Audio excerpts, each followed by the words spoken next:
Answer writing जो है ना वो बहुत ही अलग दुनिया है ना। इसके लिए बहुत सारी चीजें अपने को करनी पड़ती है। और आपने देखा ही होगा कि आजकल के जो क्वेश्चंस आ रहे हैं मेंस के भी, उसमें मतलब ऐसा नहीं है कि आपने जो नोट्स पढ़े हैं बस उससे आपका कुछ हो जाएगा। तो फिर कैसे करें? मतलब इसके लिए सबसे मेन चीज ये होती है कि आपको क्वेश्चन को समझना पड़ेगा और उसके डायरेक्शन को समझना पड़ेगा। उसके आंसर को कैसे फ्रेम करना है वो समझना पड़ेगा। और दूसरी बात ये है कि कई बार मेरे को बात होती है कि क्या सर वो नोट्स पढ़ लें, ये बुक पढ़ लें, वो पढ़ लें, सारी किताबें पढ़नी पड़ती है, सब कुछ करना पड़ता है, बट सबसे मेन चीज जो होती है वो आंसर राइटिंग की जो है वो कला, वो सीखनी पड़ती है।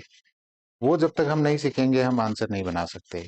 अब इस बार का मेंस देखो आप, मोटा मोटा सारे क्वेश्चंस जो है वो नोट से बाहर थे, बट फिर भी मतलब कुछ लोगों का कहना है कि हमारे नोट से बहुत सारे क्वेश्चंस आए थे, बट ऐसा नहीं है ना।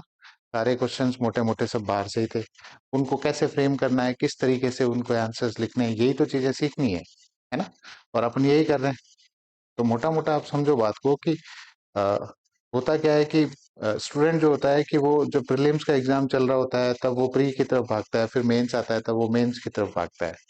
तो ये चीजें नहीं होनी चाहिए। मतलब चीजें समझो आप, जब शांति काल होता है तब आपको बहुत फोकस्ड वे में जो है उस अप्रोच को सीखना पड़ेगा। और इस चीज को अगर आपने सीख लिया कि भाई आंसर कैसे फ्रेम करना है, तब मोटा मोटा काम हो जाता है। ये चीज थोड़ा सा देखना आप।